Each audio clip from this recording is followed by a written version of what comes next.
Welcome to this week's episode of DTC Coffee Shop. I'm Charlie. On this episode today, we have Collin and Barry. Some guys I've been talking with on the internet for a long time. It'll be super fun to get them on the show. Now, you guys have already met Barry, who gifted us some wonderful ranch water. And, let's just say there's not a lot left. And I really appreciate that. And Collin also, we go back a long way. Collin is also in the Fantasy Football League along with Dylan and with Raba. So we may or may not chop that up a little bit. But anyway, remember to subscribe to the channel so you don't miss any of these things. And feel free to comment below with any of the stuff that you have. Please follow the two of us or the two of the guests here on the show today, as always.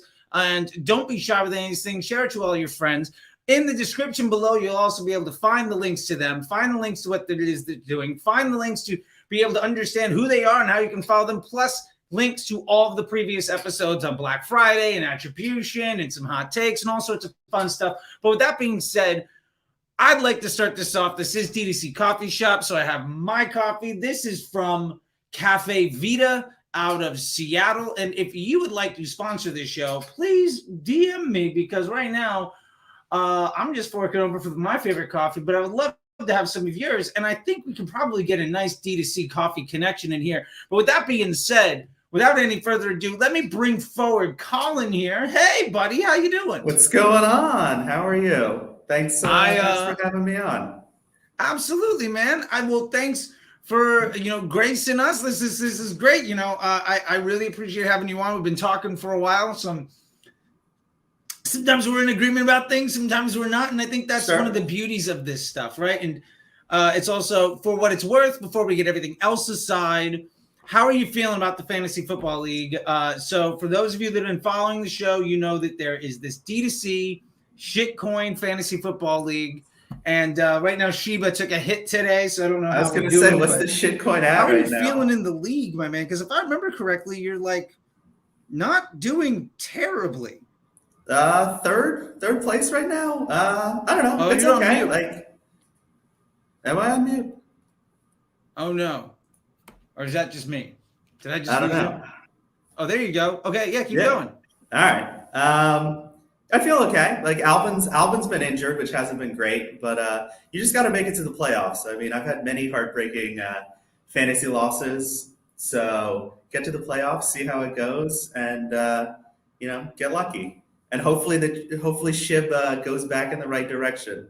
It was 8,000 at one point, and yeah, I think at one point we had gotten up to 8K. For those of you that don't know, this league we all bought in for a very modest amount of money, and then all of a sudden Shiba Inu went up like 10,000% or something like that, and it's went from like, oh, we might win a couple $100 to there's like 10 grand on the line or 8 grand on the line, yeah.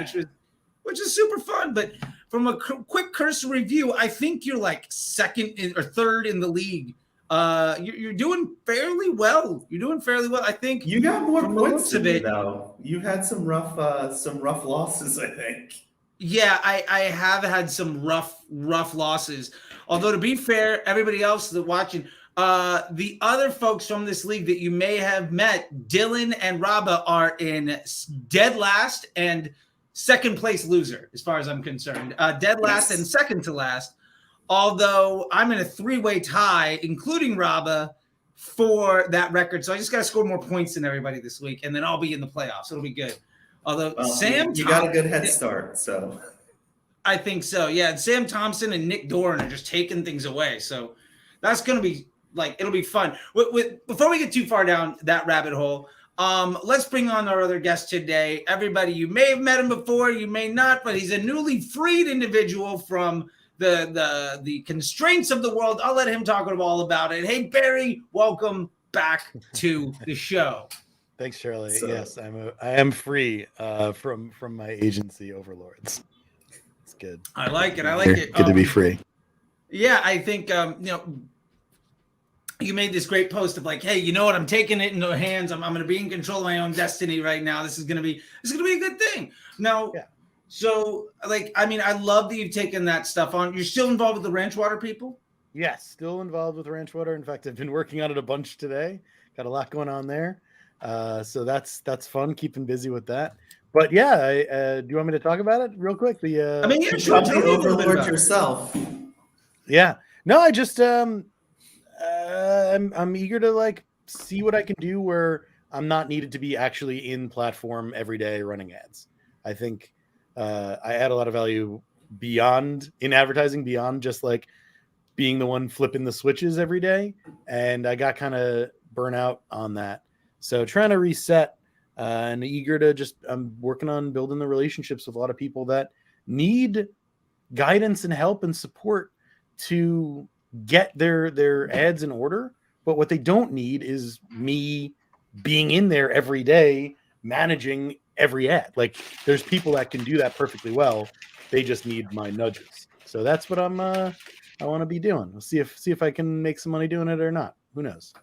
Set the strategy. Let other people pull the levers. Yeah. And there's a lot of people that already are doing that, but they still need help because they don't have the insight into other brands. I have gotten to work on so many brands and see so many things go right and go wrong. That's a huge value that I provide that someone who's been at a brand and then another brand and another brand can't possibly have. So it seems like people are interested. We'll see. Well, you spent a couple $100 million. You've been around the game for a little while. Like, there's definitely a couple of things to learn. And for what's with Collin, you also run your own agency, right? Yep, I do. Yeah, so tell me a little bit about it. I was going to try to introduce it, but I'm sure I'm going to screw up the pronunciation no matter what I go. So why don't you let us know a little bit about it? So it's Tycoon Digital. When we do the rebrand, I think it's going to be a raccoon with a bow tie on it, so people know how to pronounce it. Nice. I gotta. Yeah. got a raccoon over there. Oh, hey. I do. You can't really see it that well, but yeah, absolutely, big fan. So we're a small agency and do only paid advertising. Although I guess we technically do landing pages as well.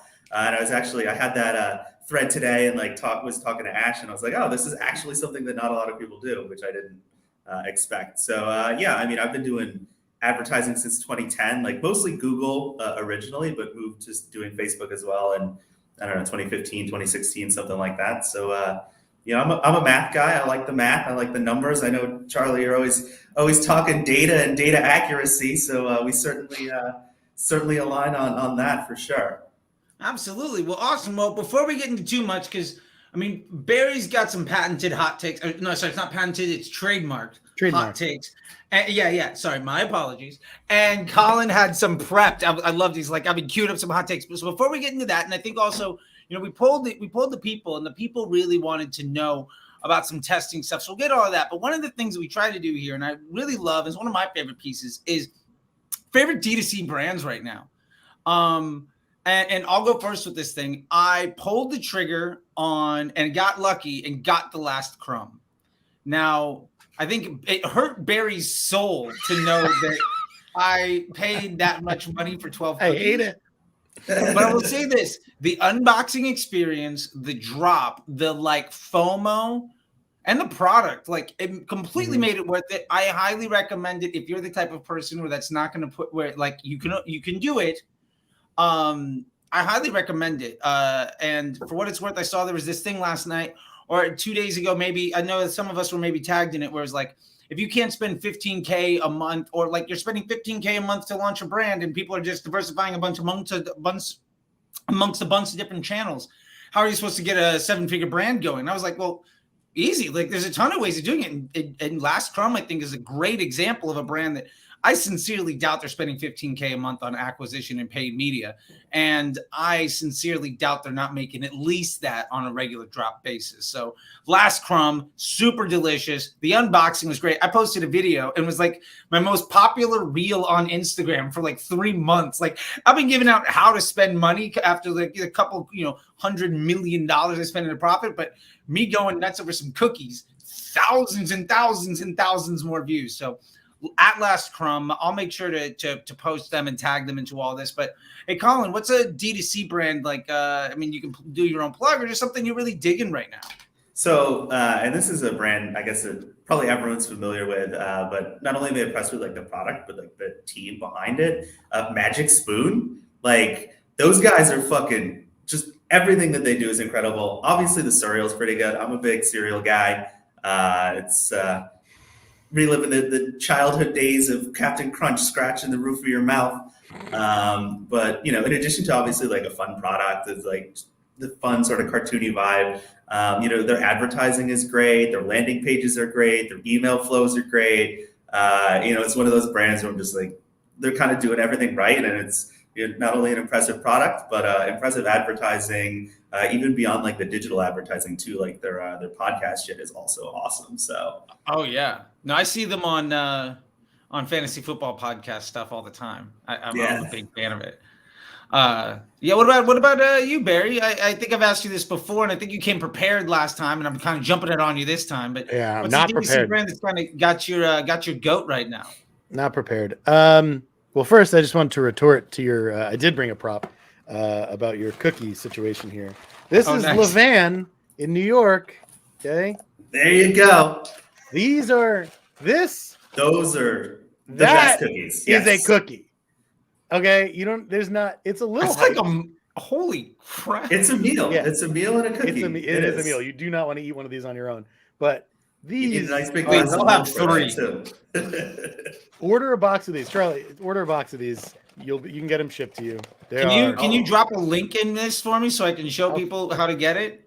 I'll FedEx you some overnight. I think straight from the original bakery on 76th Street on the west side. Yeah. I think that's how they do it. Yeah. I'm sure that is. Well, I mean, that's almost DTC. If you can just buy it directly from them, we'll take that, Dara's like, is this a show about cookies? Sorry, Dara. It is kind of a show about cookies right now, just because like we're getting into it. By the way, Dara, I'd love to have you on this show. We've been chatting back, and I'm super excited about us chatting this stuff. And I super respect. I don't know if you guys have seen Dara's stuff, but like, I love her she's videos. a stud. She's the worst. She's the worst. Get her out of here. Kick her out. Can you kick her out? No, I love Dara. I don't think I can boot anybody from a YouTube. From watching. Although my buddy Pat Mayo will say banned for life. Even though I can't, just deleting your comment. But yeah. But I will say this. I do want to call it a DTC brand. If we can call Purple a DTC brand, sure. Not new. But I've made my 4th or 5th purchase now from them. My 2nd mattress. I bought sheets. So I've been a big fan of that brand, their products. Really, I'm a fan of their products. A classic example of a brand where they have a great brand, but their products are the most important thing to me. I'm not loyal to them because of their brand. I'm loyal to them because of their terrific products. So there you go.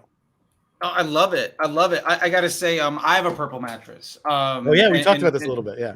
And I love it. I actually got my purple mattress at the Build to Break event back in 2017, I think, the 2018, when we introduced all the case studies around the Power 5. And it was like the Facebook Disruptor, the first meeting of all the disruptor brands. And there's this thing that Purple did at all the disruptor meetings. It's basically like at some point, the Facebook guy, usually it was Cheaty, would go up to the front of the stage. At a couple of them, they've done this. And he's like, all right, everybody, we have a question, blah, blah, blah. Who wants to, come up and tell us what they've learned today? And my boss at the time, shoved me forward because we're in the front row. And I have no problem taking attention. And not at all. And so they just shoved me forward, and I went up on stage, just like, oh, yeah. And I just basically repeated everything that was said and kissed the ass of the FMP that we were there with and all sorts of stuff. And they were like, well, hey, thank you so much, blah, blah, blah. They got their nice little quote. And by the way, our nice friends at Purple are just going to make sure that you get home, you get one. And I made great friends with their digital team. And the woman that was ad read right here. Yeah, right. Yeah. And the woman that was in charge of it at the time, phenomenal. We've remained friends ever since. A great company. But yeah, when they give you the free one, I did get the California King. With I went ham, and it was 100% worth it. It's now been in 3. It was literally 80% of the size of my bedroom, and I was living alone, just me and my dog, and we had a cow. It was palatial. I'll just put it that way. So once big fan of King. You can't do anything else. What am I supposed to do? I go on I'm going to Big Bear this weekend, and are they gonna have a queen mattress? Am I gonna have to struggle? It's terrible. It makes me feel horrible. I went on vacation with my wife. We went to the West Village, right? We went to the West Village, and it's this nice joint. And I was like, oh man, luxury bed, but it's like it's hard to get to sleep that first night because I've just ruined. I've been destroyed. Like I just can't have nice things anymore because it's not like elite. I don't know, whatever. These are my problems. Once you live on a purple mattress, going anywhere that doesn't have one is a downgrade. Same by the way with a bidet. I had this conversation with someone on Twitter the other day. Like, if you own a bidet at home or two, going to one for the left side, one for the right. Why do you have two bidets? The front and back. No, fair enough. No. You get the Toto washlet. Yeah, exactly. I do. Those Japanese toilets. I have one. But going on a nice luxury vacation and they don't have a luxury bidet, you're like, oh, you know what? My home's better. I can't wait to go back home, which is a weird thing. And it's just like, it makes coming home feel extra special. Yeah, and there you go. Extra special all over. Yeah. Yeah. No, I like it. It's funny. I was out. What's that? I was going to say the Barry stamp of approval on the bidet. There you go. In case anybody was wondering. I've contemplated repeatedly quitting past jobs to go into business selling bidets. I think that I could change America myself if I had the helm of a bidet company. If only you were doing this 2 years ago. Imagine the market, like the market share you could have if you were on it like December 2019 in the bidet biz. Oh, I think I could still get into the luxury bidet because I don't like those. I believe in you. Those cheap ones, I don't like them. You got to get in the good ones. The ones that have the fireworks show and the music. Like, congratulations. Those Japanese toilets that sing to you. Yeah, that's amazing. That's amazing.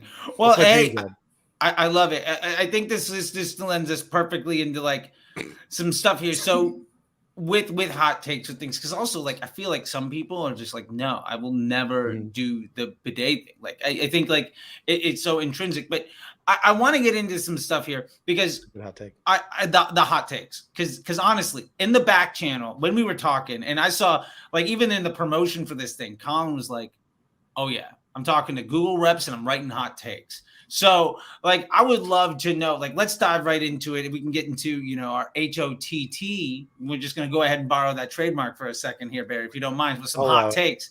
All right, we're allowed with doing this time. Okay, so why don't you take us away on a hot take you have queued up here, Collin? You came prepared for it, so let's dive in. I mean, sure. I mean, this is the horse I've been on for a while. As y'all know, I'm a Google guy originally. I've been working on Google since the days where they showed us keywords. And let's just say the team at Google I know does not like me because I'm pretty outspoken against kind of the things that they've been doing. And the thing with like Google, right, is that they, the hot take is Google's fucking advertisers and like actively doing so. And I don't even think that's a hot take. I just think that's the truth, right? Like Google is basically almost the complete opposite of Facebook in that like it's demand capture, not demand gen. And like the way that you capture traffic is by like sculpting it to the right places, knowing what people are searching for, making sure that you're showing up for those things. Like it's a completely, like, yes, it's also digital advertising, completely different platform. And Google's just making it ever harder to do that because it eats into their margins, right? Like your profitable advertising, your profit margin is their loss. And it really pisses me off that like every year they're always like taking more steps to like take stuff away from advertisers. And eventually I think they're going to try to crush the middleman agencies because they're like, oh, that 10% of ad spend that you're taking, that's 10% for us. So, it's every year. They change it every year. And they don't like when I say that. I say that to the reps too. And then somehow I get reassigned to new reps pretty frequently. Like, this call is being monitored and recorded. I'm like, great. Let me tell you how I really feel about the shit you're rolling out. So yeah, that's my Google hobby horse right there. I love it. Yeah, I gotta tell you, inherently I feel like these platforms don't want to fuck you because like that's bad for their business, but also I feel like it's really hard to believe in a system that's that mature, that also has the functionality to effectively make the middleman obsolete, to not want to pursue that as a business motive. Like, yeah, I mean, it's they want to make more money, right? And like the money we make is money they want to make. So absolutely. like logically, that's why they do it. And like it's true of the advertisers too, right? Like they want advertisers to have the minimal acceptable return for them to keep advertising. Yeah. I mean, it's just like they don't want them to get a 10x return. They want them to get the minimal return that they are willing to accept to continue advertising, because that's more money for the platforms. I mean, it's perfectly logical, right? Like it makes perfect sense.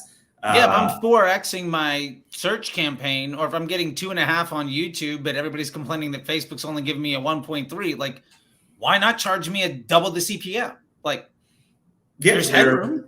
Yeah, that's what they wanted. They would squish it down, and more profit for them. I mean, like I said, it makes perfect sense, but it feels bad when you're getting squeezed.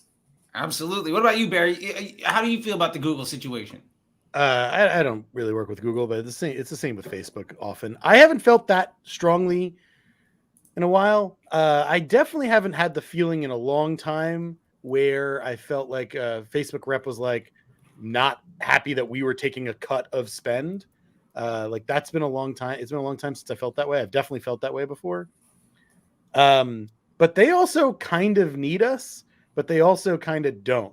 It's such a weird double-edged sword for them, because like they don't want to be doing, and they can't be doing, the day-to-day support that we provide, but also they are like, you guys are doing too much. If only you listened to us and simplified things the way that we told you to, your in-platform metrics would be incredible. But the problem is, they don't understand out-of-platform metrics. They only understand in-platform metrics, and they're programmed to make things just whatever is the easiest. So like for Facebook and Google, it's spend more on brand, spend more on your existing audiences, the people that are already going to buy, because that's the stuff that shows you the highest return. So it's all baloney. So the worst part for me, at least for Facebook reps, is just they think they're right all the time. They always think they're right. And they have such small gaps of tolerance for them possibly being wrong. And that's infuriating to me. And I don't tolerate people that talk like that or work like that, really. Pretty much anything I do, I have an expectation that I might be wrong about something. But they believe so confidently, and they think they have the data to support it, but it's usually data that's been completely borked by or biased by something else. So I don't know, Charlie, I'd love to hear your thought on that, or should I give my hot take? No. I mean, I love that. And I'll try to make it tight so we can get to your hot take, because Lord knows I can fucking talk for 45 minutes about this shit. But like, I'll say this, like, one, I definitely think that most Facebook reps, and you see the same thing with the Google reps, although I think the inherent culture of each business is different. Yeah. Where I think Google is very predatory, Facebook is more ignorant. And what I mean by that is Facebook is a less mature platform. I mean, we are now sitting in the Facebook universe where Google was in 2009. The metaverse. Sorry, my apologies. The metaverse with the Facebook tags or meta, whatever. I try to make a joke. It didn't work. The Google Ads platform is 20 years old. So yeah. Like the Google That's why Ads we're all platform can drink legally. Yeah. So like my point is that it feels drunk sometimes. That's for damn sure. Yeah. So I think the Google platform is really mature in that they understand how to use it, and they're really focusing on the bottom line of margin, whereas the Facebook platform is still really immature. Like there's a lot of edges to the system, and it's really like we see it. Like for instance, I wish the tech support on automated rules was up there. Like I remember 2 years ago, automated rules, when you try to use them, still said powereditor.facebook.com. And it was like, I haven't edited my Facebook ads with an Excel spreadsheet in 7 years, but I still, when I do automated rules, it still looks like an offer ad UI, which by the way, the offer ads still exist. And the UI is 9 years old, and it's hilarious how bad it is. But like, they're just clearly trying to keep up with things. And I think as a point, the Google reps are taught a very different motive than the Facebook reps are. And also I think that the Facebook reps, there's an inherent sort of like smugness to a lot of of a Google rep versus a Facebook rep, where I think a Facebook rep, they mean well. But the people that are really good as reps have started their own agencies, have gotten out of the base. Like Dylan, for instance. Dylan was a Facebook rep. When I met Dylan, he was 3 months out of leaving Facebook to start his own thing. I mean, that was years and years ago, but he was a Facebook rep. And there's this thing where they're hiring people out of college, training them to do it a certain way. And they mean well, they just legitimately don't know any better. And you can see how they're trying to expand in that they now have these like marketing experts that all work out of some agency in Phoenix or in Detroit. They're all from Accenture. They all work for Accenture. Yeah. And so the point with that is they're not even technically really Facebook employees, and they're all reaching out to people that are spending $200 a day, $300 a day. And they're all like, oh, I got a rep. But you have a 23-year-old salesperson in a satellite office that's not even directly connected. But Facebook's trying to basically outsource it. Oh, yeah. I mean, the same fucking thing. It's from like whatever. Like nice at Google email. You don't fucking work for Google. You're 2 months of training. Yeah, I can't stand. The fact that they get to be called experts, it makes me want to just. I do terrible, unspeakable things. Well, it's like a sandwich artist. Like, okay, look, I got it. You're 16, you got a job at Subway. You're an artist of a sandwich. That's a fun name. But at least they have experience doing it. They're not sandwich experts. They haven't been making sandwiches for years and trying different types and failing. They're not experts. Okay, that's a huge difference. An artist, you can be an artist and suck. If it was Facebook ads artist, I'd be like, okay, whatever. Maybe you'll paint something nice. Maybe you'll suck. But they're called experts. So people listen to them because of that. It's genius, but it's also so maddening. I need to do my own video about this topic. I'm like, so mad. You should. By the way, Barry's got a great YouTube channel, and I hope you get some subscribers. And hey, we'll try to link that down in the thing. So make sure we get you some people, my man. Get you some plays. You know what I mean? Thanks. All 2 videos. I need to put some more. You do need to put in some more work, but hey, look, that's fine. Look at my buddy Cannell from Steve Cannell from Think Media. He's really great at teaching people how to get this stuff going. I met him on Clubhouse like a year ago, and it was phenomenal. I'm sure you can ask Dara. There you go. I believe me, I will be definitely taking some notes from her. There you go. Well, with that being said, because we can talk about that all the time, Barry, you look queued up for something here, my man. So, like, you were asking about, can I drop a hot take? A Barry hot take. TM. It's a hot take. I think you probably have already said, Charlie, in the past. Sure, I've upset a lot of people. You've said a lot. You've said a lot of hot takes. So this one, I'm going to just really pitch out there. Click-through rate is the most important thing. I'm just kidding. Click-through rate is trash. Click-through rate is completely irrelevant on Facebook ads. It is 99% irrelevant, right? If you want to look at 2 similar ads and compare their click-through rate, okay. But if you're trying to compare the click-through rate or CPC or CPM of any 2 ads or concepts or pretty much anything, you are wasting your time. CTR and many other metrics and many other rates, other things that you can look at in Facebook are very dependent on the placement and the audience or the segment of the audience that your ad is being delivered to. So if you have an ad that slightly skews to an older audience or slightly skews to a younger audience, just naturally, Facebook's going to deliver those ads more to those younger or older people, those male or female users, and those users may be spending more time on Instagram or more time on Facebook mobile or whatever. Each of those variables particularly placement, increases or decreases things like click-through rate. And it doesn't matter because Facebook is optimizing to your conversion goal. Assuming you're optimizing to conversions, which you should be, Facebook's going to optimize to that conversion goal. CTR be damned. It doesn't matter. And I encourage anyone who is listening to this and is like, that's a hot take, that's stupid. Go into your ads and ad sets, whatever, and go do a placement breakdown. Go and do an age and gender breakdown and look at the variance in CTRs for each of those.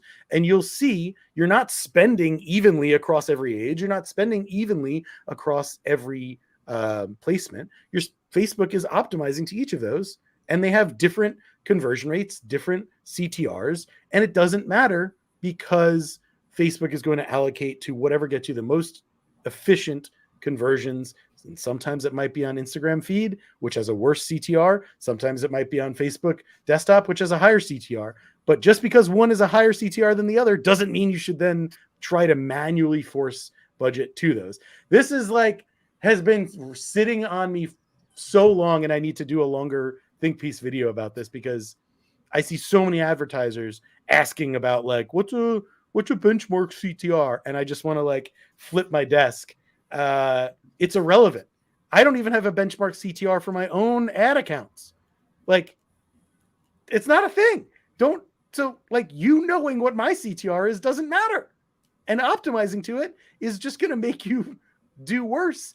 And I think there are a lot of advertisers out there who see an ad that they're running has a low CTR and they shut it off before it has a chance to do well. And it was probably doing really well on Instagram feed or something like that. And they shut it off too soon because of CTR. Hot take, done. All right, Barry. It is crazy to look at the age breakdowns on CTRs. If you ever look that over 65 CTR is always 6%. Yeah. And comes with a $200 CPM to match, but it doesn't matter because you got that 6% CTR. Well, I will say this. I think CTR is important as an idea. It is important because people came from email and Google. They were trained to think that this thing is of value. Mm-hmm.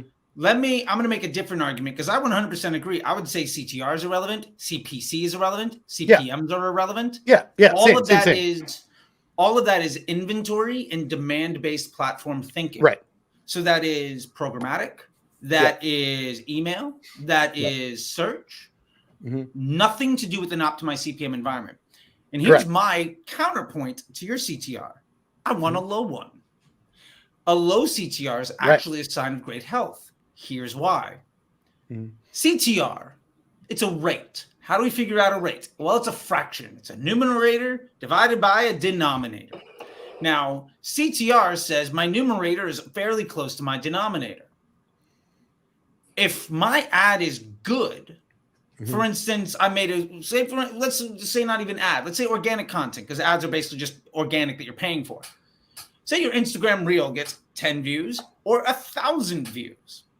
If you get maybe 8 comments on it and 8 likes on 10 views, that's an 80% rate. But if your content is so good that it gets shown to many more people, your rate drops dramatically and becomes a unit economics game. Would you rather have a 1% click-through rate on an ad that with a $30 CPM or a 0.5% CTR on an ad with a $10 CPM? My argument is the CTR is actually unhealthy if it's super high because it means that I'm only showing the ads to the absolute best people. And above and beyond that, if my CTR is over 2, that's a giant alarm bell to me that maybe the reason it's super active is because that person is getting so engaged. And I've noticed when you try to do UTM analysis, which I don't recommend you look at UTMs. I would never manage my Facebook ads to a UTM. That's a whole other thing. But the overlap between a high CTR ad and other platforms taking credit for a sale is massive. You want a really great CTR? Show your ad to everybody that opened an email today. Your CTR is going to be fucking amazing. And you are going to make $0 extra. Yeah. On the other chance, you go and take this ad, you go broad, and you hit 200 million people with a 0.8 CTR, and the only metric that actually matters, your cost per monetizable result, might be 3 times better, might be 5 times better. So for me, when I'm looking at these metrics, the only thing that really matters is I put out money today. How much money did I get back? CPM, CTR, CPC, those are nice. It's a great way to make me feel good. But none of those. Well, here's the thing. They're diagnostic variables that do go into the. They're not anymore. So they're not anymore though. But ultimately, it is a math equation, right? And those are variables that go into the math equation for the results. No, it is, but they're in the math equation. Right. Of course they are, but you don't. But it's not symbolic of a lot of we get asked these questions all the time, why CPMs are up, or are you seeing CPMs up? And I'm like, who fucking cares? Maybe because maybe someone else is spending more. Maybe a lot of other brands are spending more. Maybe their Facebook. Maybe some asshole like me is dropping $2 million on your interest group just to get market research, and you're trying to make a sale, and I don't need to make any fucking dime at all.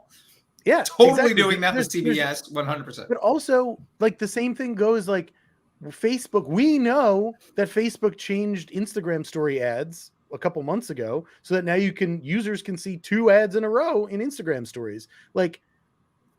There are variables at play here.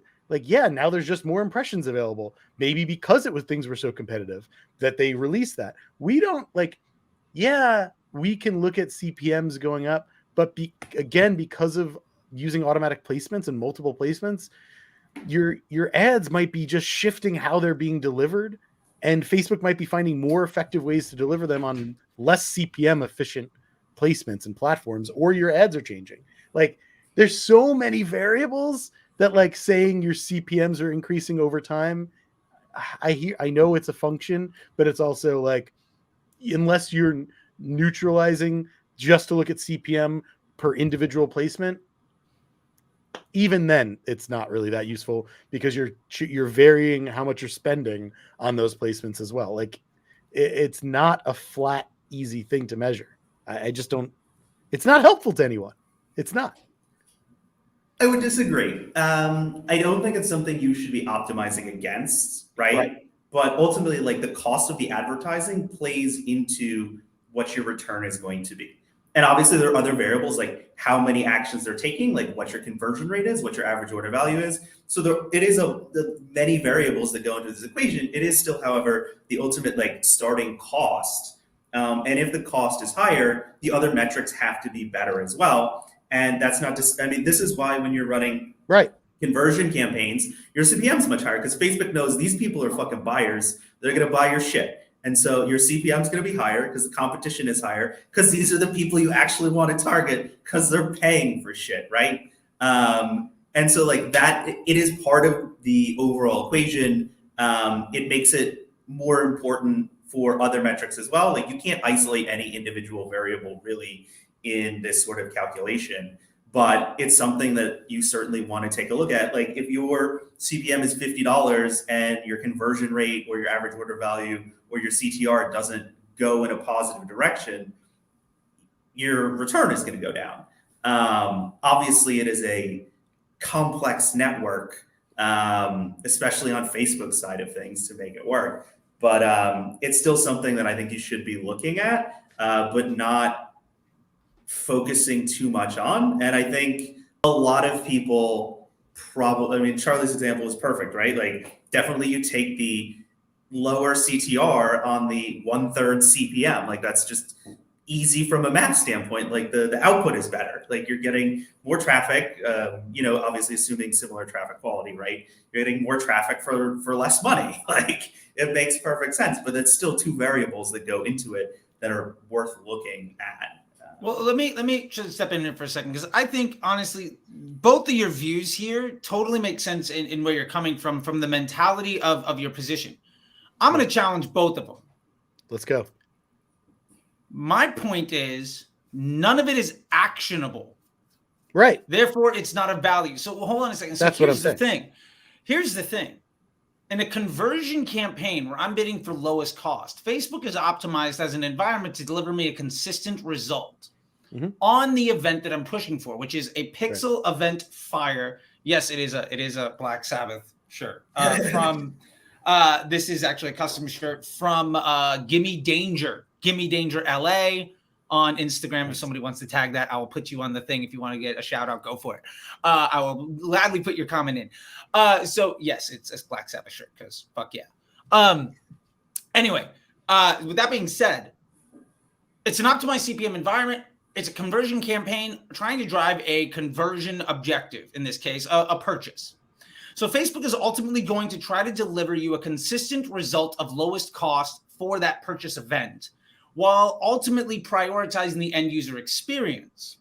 What that means is some ads will appeal to certain users and some ads will appeal to certain placements. Because remember, every ad is a web page, and Facebook, measures that engagement however it does. Bounce rate, click-through rate, engagement rate, all of that stuff, the estimated action rate of your ad. And although the Facebook rep that was working for writing the case studies for the disruptor group that didn't realize he was working on my case studies that I spent on was like, no, ads don't make lookalike audiences. And 100%, yes, they do. I was just talking about a thing about teaching it. And he was like, no, you can't make a lookalike audience from an ad. And I was like, that's not what I'm talking about. Anyway, the point here is, sorry, that was an aside. Whatever. I'm going to try to get that guy on so we can talk. Anyway, the aside here is when we're talking about this, ultimately, the only thing that's actionable is the cost per desired result. Yeah. And if you want to optimize the system, the only real two levers you have is to reduce your base CPM, the initial CPM in the equation that is then modified by your estimated action rate and your advertiser score and all of that. And then also to adjust your ad, right? To ultimately try to get an ad that appeals to a different audience. Either if you want to scale your investment, you find an ad that appeals to a different market segment. Or if you want to increase your efficiency with your ad, which is, in my opinion, the most important thing when you want to scale, is don't scale your spend, scale the output for the money that you're spending so that you then provide headroom to increase your spend. Like if you're getting sales for $10 a pop at $100, don't try to keep it at 10 and then go to 120. That's way harder than in just improving your efficiency by 20%. Way easier to improve your efficiency than maintain efficiency at higher spend level. My point to this is CTR, CPC, CPM, the only actionable thing there is, can I get a cheaper audience? And can I find an ad that drives my result in a more desirable fashion? And the number one way of moving that needle outside of going to a bigger, cheaper audience, which is effectively broad, which is 90%. I don't have a single campaign. I don't have a single account that doesn't go broad. Although my control campaigns tend to have a broad, a stacked lookalike. I might even have some retargeting in there. Somebody caught me mentioning that, and I was like, yeah, well, I do have an account with 186 million. And since August last year, we have 2 retargeting audiences. That was me. Teach that to them. Yeah, so it's like, call me out on it. Fair enough, and I appreciate that. But that's a luxury problem for most people that they just don't ever need to deal with. But my point is, you get the cheapest audience you can, and you get the best ad that you can, and the output of everything else is a distraction from solving either of those problems. Those are the only 2 levers you have: cheaper inventory, better quality product. And in this case, our product is a user experience to the Facebook consumer because their business model is eyeballs for profit. Right. So my point is, if we're looking at CTR, we're looking at CPC or CPM, what's the action here? Well, what if I'm going to say, okay, well, what I'm going to do is I'm going to try to focus these ads only to stories, and I'm only going to get this one to this placement. Right. What happens? Right. If 20% of your budget, and I see this mistake, people make the mistake all the time, like even with lookalike audiences or Facebook versus Instagram or anything else. They're like, well, my lookalike is working so much better than my broad. Yeah. Why am I spending on broad? Or they say, well, my Instagram is working 80% better than this other thing. Why is it only spending 20% of the money? It's like, it's getting that efficiency because of the equation of bid equals budget and estimated action rate. If you only have to spend 20% of the money, then you're going to acquire a lower percentage of the overall conversions, but you're going to do it at a far more efficient rate. What you're doing is you're managing to the blend. So the idea of trying to get to any of these metrics that aren't cost per result means that you're ultimately going to try to take an action which inhibits the efficiency of the platform. And in my opinion, that starts you down a very slippery slope that creates more work that ultimately is predicated on the idea that you're smarter than the platform and sends you down this thing that will at the end of the day, increase your CPMs. Like, Yep. Well, the truth is when you're like, oh, that Instagram was doing really well, let me pull it out and serve it individually. Inevitably, it's dog shit, right? Yeah. It doesn't work. It doesn't work.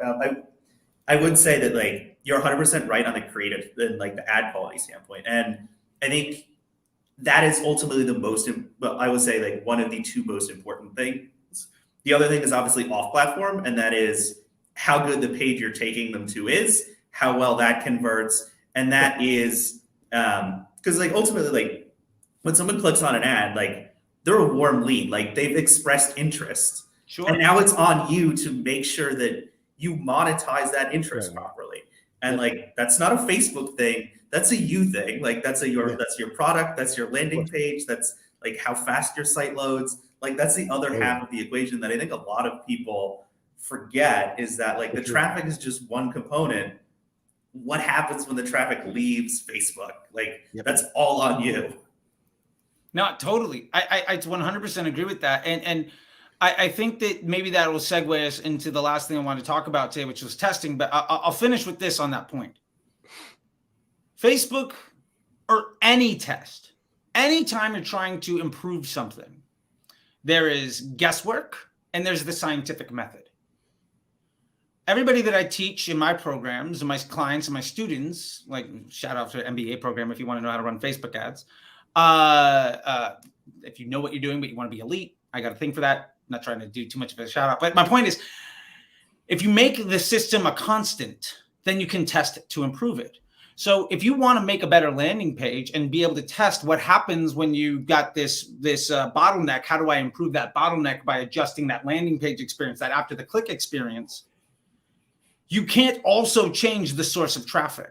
So you can't be changing the ads, the audiences, the bidding, all of that stuff, and then also legitimately try to determine whether or not your offer, your landing page, your email flow, your whatever it is that you're doing after the fact, because you're adjusting 3 variables, 5 variables in an equation, and say you're right. Say you have a better result. Which variable was it exactly? So my point is, get Facebook down to a control element that is a constant, and then test one thing. If you work on every month getting a bit better, if you get 50% better every month, in 6 months, you're going to be 20% better than if you 10x'd tomorrow from where you're at today.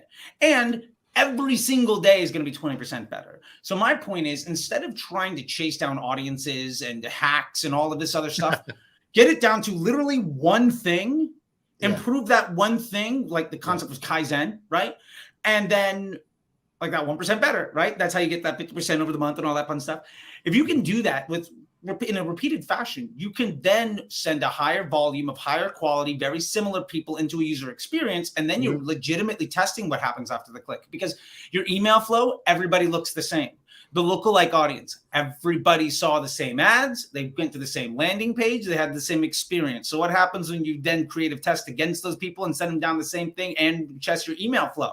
The source and at what happens afterwards, much higher quality integrity of data, because you're not chasing 5 variables. And so ultimately, I think that's what this gets down to is, I think these are all very important things. However, any one of those that makes my Facebook system have more than one variable is something that is a distraction to me making an improvement. At the end of the day, directional improvement is far better than me feeling good when I hit refresh on my dashboard.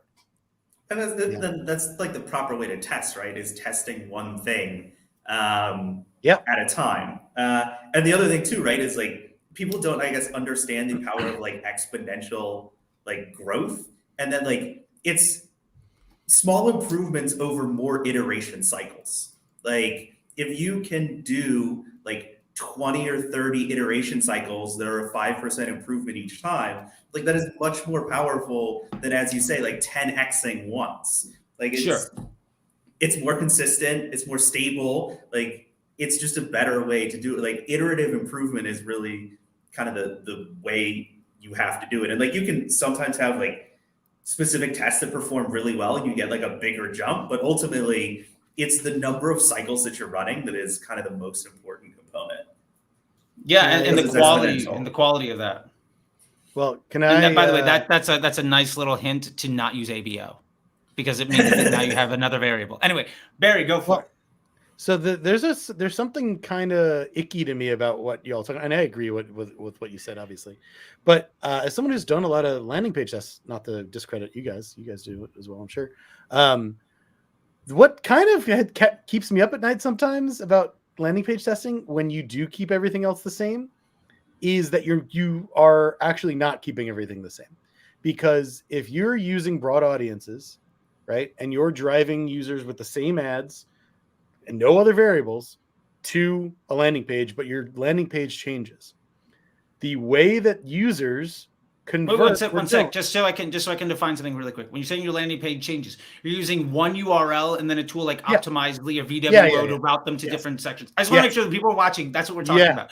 Don't run multiple ads to different landing pages and then think you have any validity in your data point. But for the purpose of testing, so many people do that and they just don't realize that is fundamentally wrong. So just want to make sure we're on the same page. Oh, wait. Let me talk about that for 1 second. I'm okay with having a net new page and just not cleanly A/B testing it. And just like, if I know the ad already works and just throwing it to a different page and see if that works, I'll just throw that in there and see how it goes. If I'm not, it's not going to give me clean, perfect results. But if it crushes, it crushes. If it fails, it fails. If it's somewhere in between, then I'll maybe do a finer A/B test.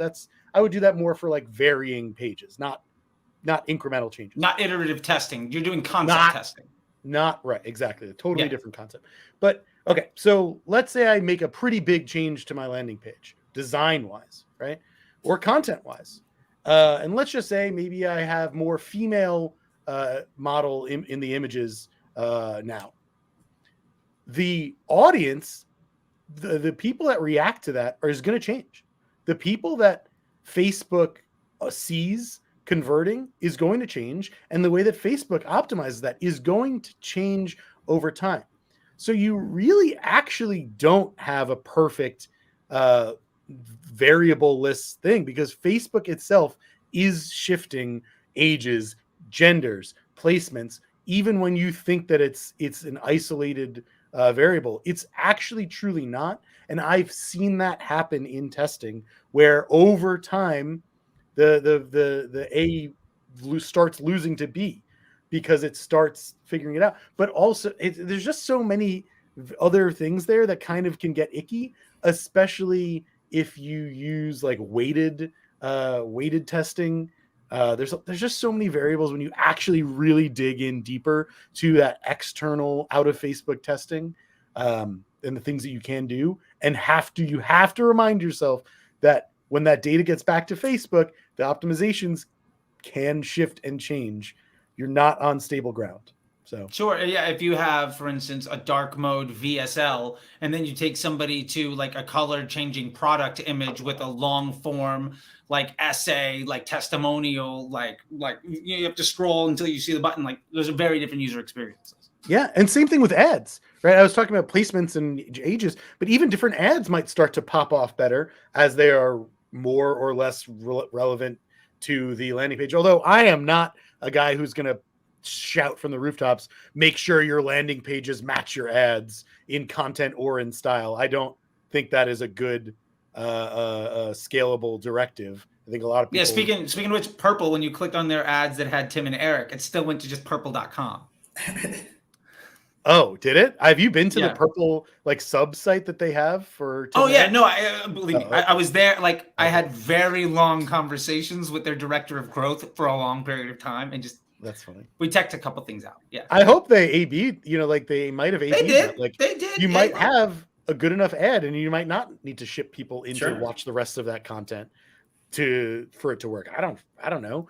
Yeah, I mean, like Magic Spoon doesn't do direct cart links on most of their. I mean, I was talking to Ash, who was like linking it to me today, and like it actually goes back to the product page instead of like a direct cart link. I'm sure the A/B tested it, and like that's the other thing too, right? Is I mean, I haven't seen that work in stuff that I've done, but like I know that they didn't just do it on a whim, right? Like sure. I don't trust that. I like. I've seen so many landing page tests that were just done haphazardly, and also so few things that were tested like that they just do and they leave that way, and they didn't test into, but they just saw like Ritual or Athletic Greens or whoever did it. So like, oh, if they did it, we can just trust that they tested it. I will absolutely attest to running D2C landing page tests where all we did was conquesting landing page design. Where basically we're just like, what are 5 brands that we like? Cool. Let's steal all of their flow and then run our ads to it and see what works best. I've 100% done that. Work with other people's money. Hey, look, they're a $100 million company. We're a $20 million company. Fuck them. We're going to steal everything. Exactly. Absolutely. I can't tell you how many lessons I've learned just by ripping off tech style. Like, they're good. Fabletics, good company. Why not steal everything? You know, currently in the process of doing that right now. Somebody have you ever 100% happening. Have you ever thought of the fun ways that you can like counter that? Like, I think about I worked with a brand, a pretty whatever, doesn't matter, a brand who their ads would trigger certain experiences and tests based on UTMs that were passed from Facebook, right? But someone who is trying to steal their ads would only be able to know that, not from ad library. They'd only be able to experience that if they got served the actual ad as a paid impression, because of how we set up the UTMs. So people who were trying to spy on and steal their landing page style would often actually steal an unoptimized landing page. And I love that so much. That's fantastic. Like, it wasn't the best way to get around that espionage. Just have the lady working at the counter or like the person running your customer service team. Like what we used to do, we had this like 22-year-old girl that worked the front desk at this office. And we would run every creative test by her and all the landing page stuff and whatever she liked, 80% of the time, even if every other person in the room that had done $1 billion in revenue completely disagreed. Because she got the most natural experience because she's a woman, 14 to 35 or whatever, 18 to 35. Like, what's a more monetizable audience than that? Like, right. Just interesting. Also not a marketer, probably. You know, like no, not at all. Not at all. No. Right. She was like the cousin of the brand manager and just like, okay, cool. Christina works the front desk. Awesome. We have somebody we can trust. I run shit by my girlfriend because she buys everything through Instagram ads. Like, there you go. Everything that comes to our house that she purchases, it was from an Instagram ad. I'm like, can you take a look at this? Let me know. She's like, yeah, no, I would buy from this one. I'm like, great, let's go. I love it. I run things by my wife as well. Because she just doesn't have a marketer eye. She has a user eye. She has a consumer eye. It's very different. So I wanted to get into just one other thing here before, because we're coming up on an hour, just real quick testing stuff. And to try to get this way down, maybe we can make this like a sort of a quick thing. And so far as testing is concerned, I think the biggest question that I get asked all the time around testing is, how long should I run my test and when should I turn it off? And like, we're not even talking about even getting into execution, but I think that that's something that's really important, because one of the biggest gaps that I see in testing, the reason I bring this up, because I feel like it needs to be addressed, is you need to, before you launch the test, understand the budget, understand the projected outcome, and be able to afford all the way through the end. And you can't even begin to analyze the results until you're outside of the learning phase, because stat sig on a thing that's never got out of learning, that's competing with a giant environment, is absolute garbage. So like, I mean, I have my opinion about it, but I'm really interested to know what you guys think, because my opinion, I'll just say it very cleanly. And the test is over when you get a consistent result, and you're going to establish, is that consistent result better or worse than the worst option you have in your control environment. If you have 5 ads in your control and your winner is better than number 3, or better than number 4, but not as good as number 3, great. Get rid of your 5th one, drop that in there. You're immediately optimized, move on to the next thing. But I'm looking for consistency in results against trend analysis, against the one constant with my test. And if it's a winner, awesome. If it's a failure, awesome. I learned something. But I have no, like, that's just how I run it. I'm just curious as to see what you all think, having been in the game for a long, long time, because I think that's one of the biggest barriers, is people just don't know what that investment looks like or when to call it. I see so many people say, well, I ran ads and on day 3, I had a winner and I scaled it and it worked for 7 days and it died. And it's like, well, the problem is you, and also the person that you're paying attention to on Twitter that says they have any fucking clue what they're talking about. Like, that's the problem. But I don't know, people hate me for that kind of stuff, and I don't get asked to speak on stages anymore because I generally tell people like the reason your business sucks is because of your business model and your lack of education. Let me help, but that's neither here nor there. That being said, Colin, let's go to you on this, and then Barry, and I would love to know what you guys think. Yeah, so I mean, first of all, I think people should probably, like, if you want to actually get more aggressive about testing, this is actually something now that I'm hiring more people I can spend more time on, is like really dive into actual like statistics, like math class, and like building, like what do you have to do to build statistically significant tests? And you need to have that framework built out ahead of time. It's like, this is the sensitivity. This is, how long we're running it for. Because ultimately, like, if you don't have a set like size for which you're running something for, like your results can like turn back around later. So, setting it at obviously like bigger data sets are generally going to be better. And that's why, it's a good reason to work with the biggest possible sample size you can possibly work with. Like, you get more results or more accurate results with a larger sample size. Like your ability to find like statistically significant data and like to higher like confidence intervals is better on 100 million impressions than it is on 1,000. So like from my standpoint, it's like biggest data set you can possibly get as affordably as you possibly can get, and like have your sort of base case ahead of time and run it for that set period of time. Is it 100,000 impressions? Is it 10 million impressions? Like, what is it? And then work back from that. You can use like a chi-square calculator if you really want to get into like heavy statistical stuff. But Facebook does kind of all of this on the back end anyway. Right.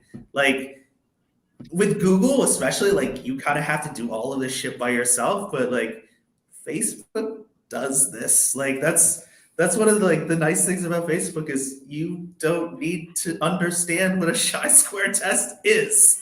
Facebook will just kind of do it. But like having a set, like a hypothesis, and a set like duration, budget, impression volume, whatever that you're going to run the test for, I think is like one of the most critical things. You can't just be like, oh, hey, looks good.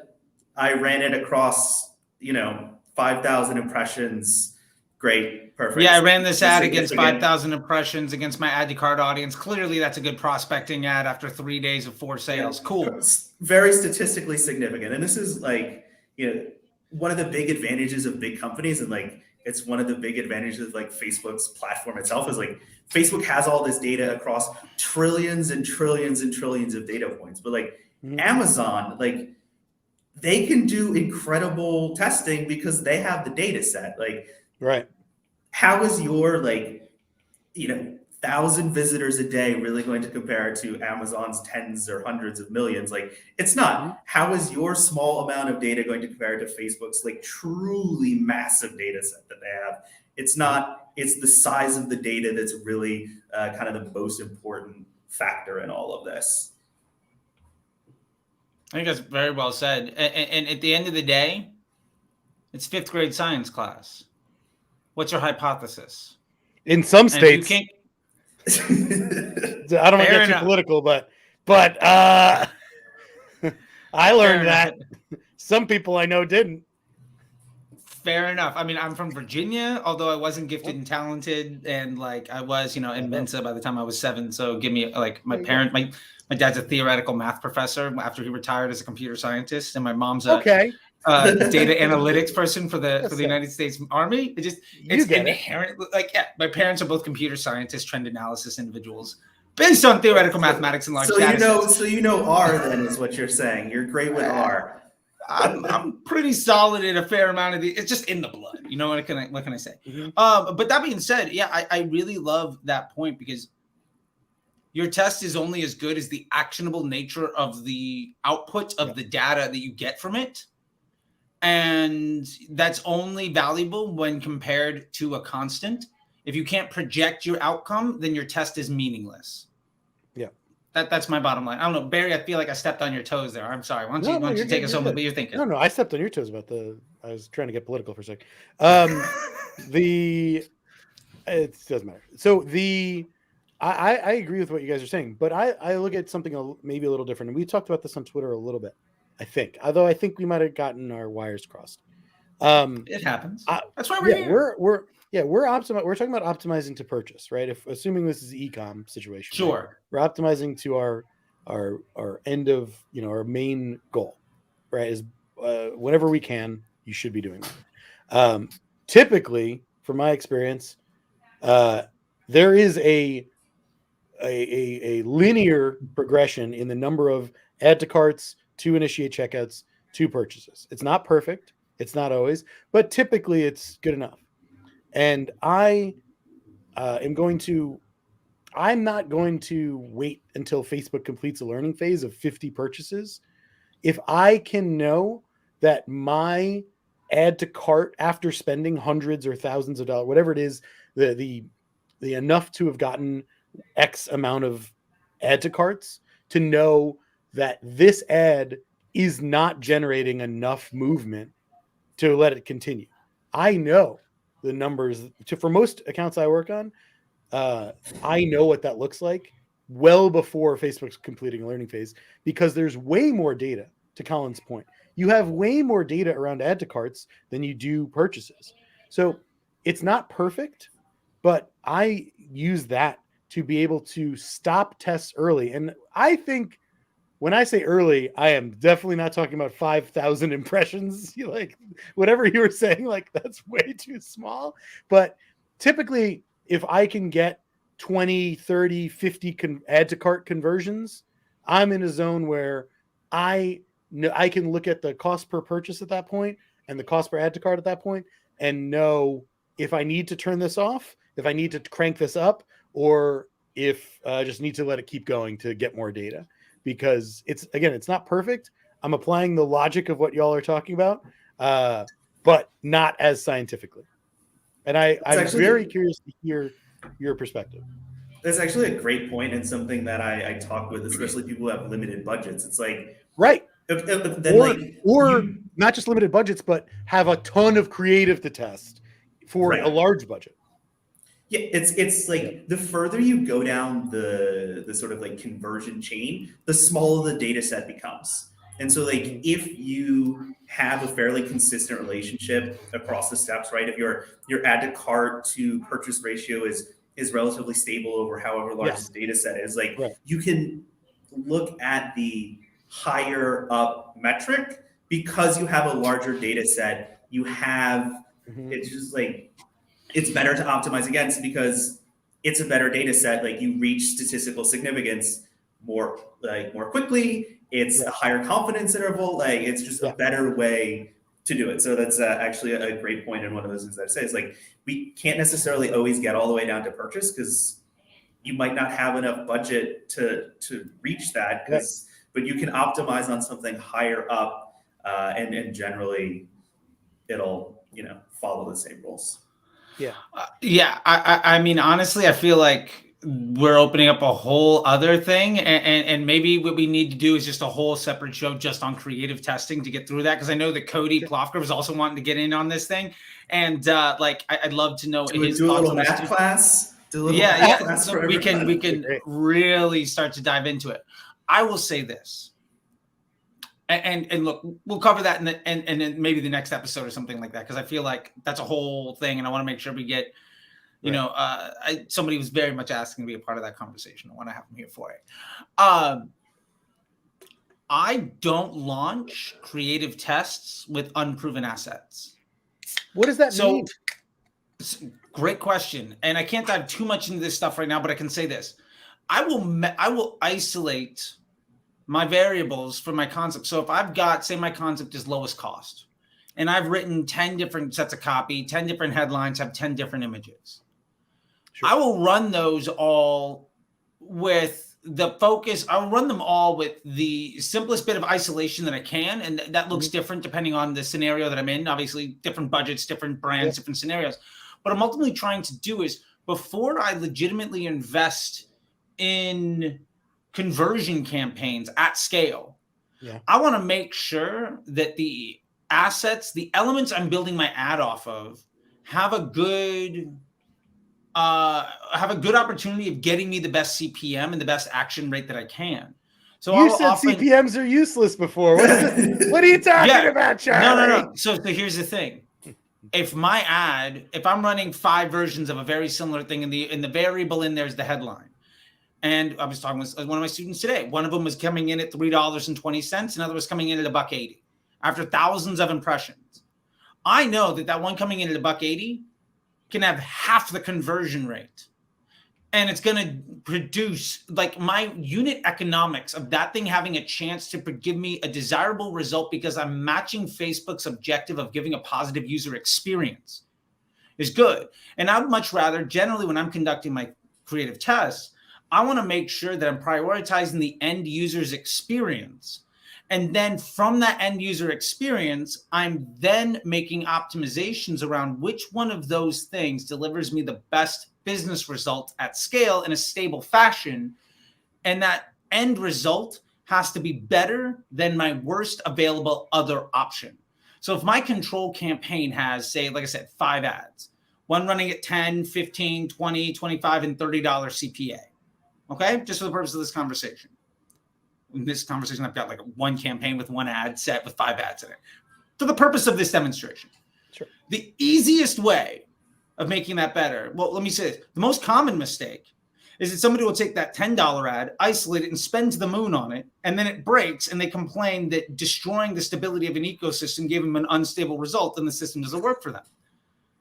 Here's the much easier way. I need to find an ad that's less than 30. If I find an ad that comes in at 24, maybe my target's 18, and I'm like, well, this ad came in at 24, it can't be good. Well, in this blend, if I can give the 10, 15, 20, 25, and 30, if I replace that 30 with like a 24 ad, my average cost immediately drops. Right. What I'm doing is I'm artificially suppressing the mean, or I'm manually suppressing the mean by improving the quality of the available choices. And if you do that process, and that's the only it's the only real fundamental change that you are making across the ecosystem, is providing higher quality choices at a more desirable outcome in a consistent fashion, then you are going to improve your efficiency inside the ecosystem. Not only that, not only are you getting cheaper cost per acquisition, but because you're getting better and better at matching your ads to that audience, because Facebook's just seeing a higher volume of data, there's a compounding effect in reducing your CPMs, because Facebook is has more and more data to match your content to somebody that wants to see it. And then ultimately what happens is you get a larger data set of more uniform users into your ecosystem, which ultimately funnels everybody into some bottleneck. Right now, maybe that's the add to cart, or maybe that's the registration page on some subscription product. But you find when you do like a nice Google Analytics test of, like, they landed on this URL, they landed on this URL, and then this URL, and then this URL, and then this one. You see that flow, and it's like 80%, 70%, 3%, one. Like, you can see that drop off.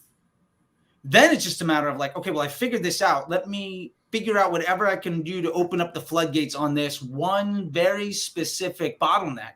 And as soon as I open the floodgates, all my efficiencies improve, my volume increases because I've figured that out. And then I go back to the creative side and try to work on the supply of that traffic to find the next bottleneck, overwhelm that bottleneck so that I can make small amount of tests to open that next floodgate, and then repeat that process. And in my experience, I've moved mountains with that. I mean, the most extreme example is with this company called My Life, which I was the director of growth for My Life. You can check my LinkedIn. It's not like a secret. I was director of conversion and revenue and growth for My Life. And we had a 7-figure monthly revenue target, right? And 5 million uniques. Like, I mean, we're talking big data right now. This is obviously not necessarily the situation most people get to do, but like, hey, look, that was the situation. Now, somebody else that's been on this show was managing it beforehand, and they were struggling to make $3,000 a day work. Within 9 months of me taking over, not somebody on the show, not like the two of you, but somebody who's been on D2C Coffee Shop. I don't want, not you guys. But within 9 months, I was able to get their cost per acquisition from a $50 or $60 down to a 12, sometimes as cheap as 8. And we got the daily spend from 3K to 30 or 50. We got it to the point where what we legitimately did is we increased EBITDA by $1 million a month by cutting spend 30,000 a day. And it was an off the top improvement on the business. But that worked because we basically cycled through. We isolated the variable in the test, the creative. Let's get this to the point where we cannot optimize the CPA anymore. Where's the bottleneck in the flow? Improve that bottleneck, widen it back up, find the next thing. Awesome. Now improve the flow to this more efficient system. And repeating, basically isolating wherever the break is. And then abusing the shit out of that break until we figure it out. And then going back to the source. And then following it back through again. That cycle of over and over improvement, basically applying the scientific method to solving a problem repeatedly, allowed us to not only get better at our job, but I'll tell you honestly, the ad we were running when we were at 50K a day was the same fucking ad we were running when we were at 3K a day. There was no fundamental difference in the creative. But because we were able to teach the system how to get a better result by targeting a higher quality user, and because we were showing the system that our advertiser score was improving, and we were basically reducing that mean, we cycled through 4 or 5 different types of concepts, but it was fundamentally a picture of a person and these words and this thing. Like we weren't like doing a billion different kinds of concepts, but by just basically hacking the CPA and then figuring out the user flow bottleneck, breaking it and going back and hacking the CPA. When you launch that exact ad at $50 CPA account average, it's likely your next test is going to come in around $50. If you can then improve your conversion rate from a 1.5 to a 2, let's just say that, your cost per acquisition drops, say to 40. You rebuild the ad and you launch it, but now that ad is seeing a universe where 40 is sort of the mean. Well, that new ad launches with that being its life cycle. The post ID is now matching people. So your CPM on that iteration of the ad is better. And the conversion rate and estimated action rate of that ad is improved.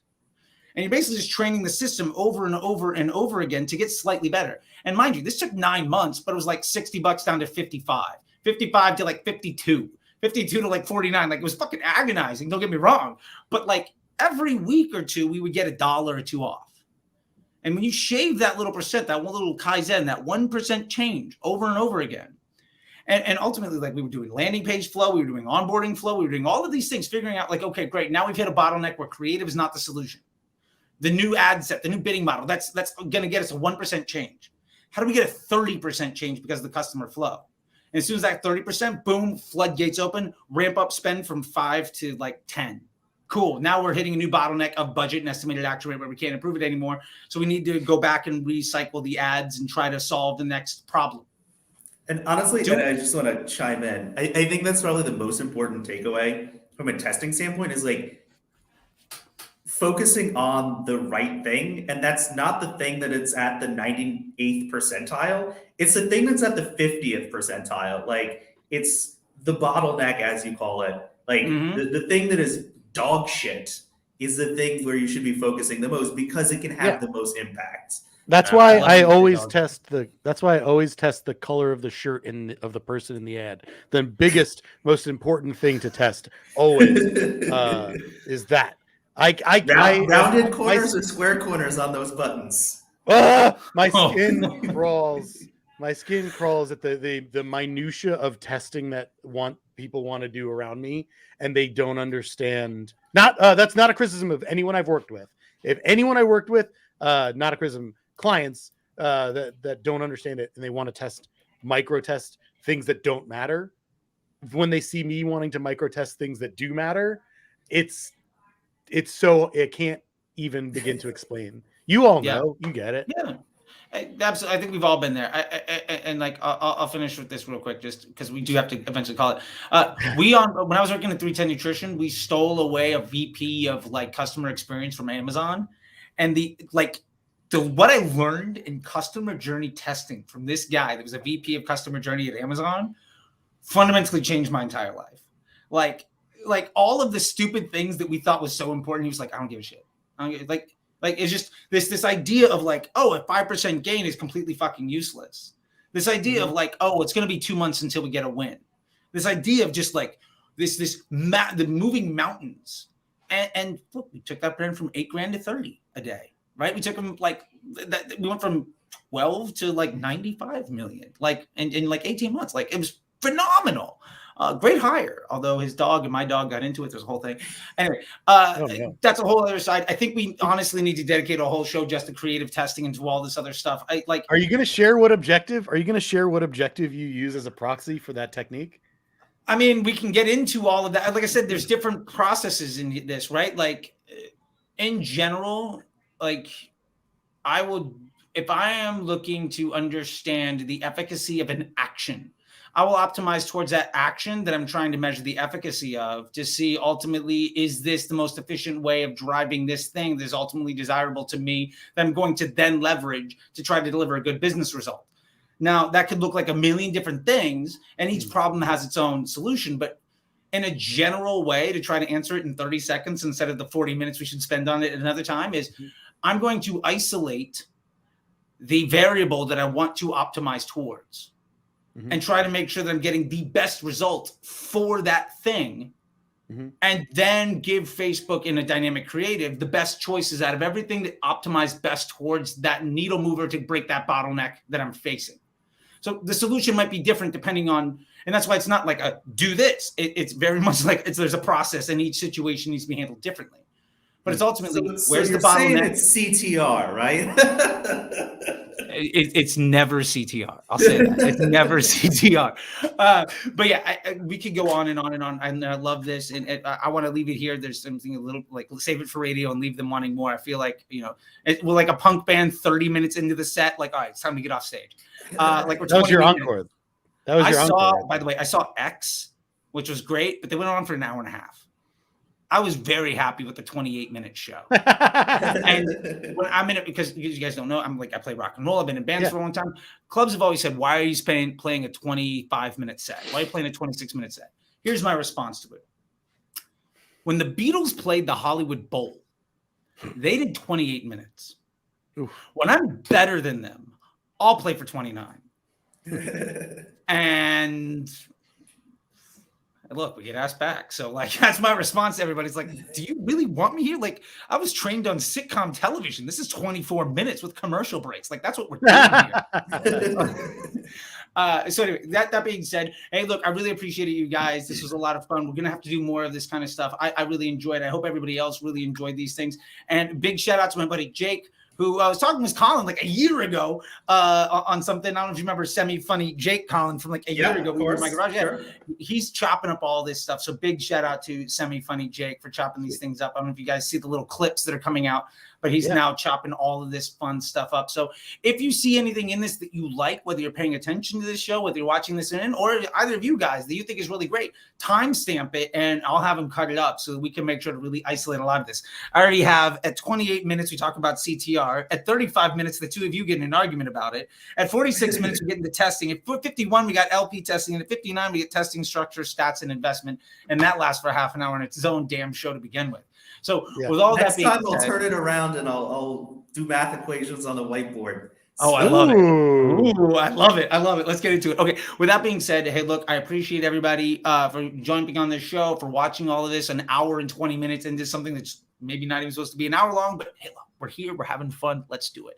That being said, Collin, where can they find you? If anything you want to promote, just let me give you 30 seconds to make sure you get anything that you wanted to say out.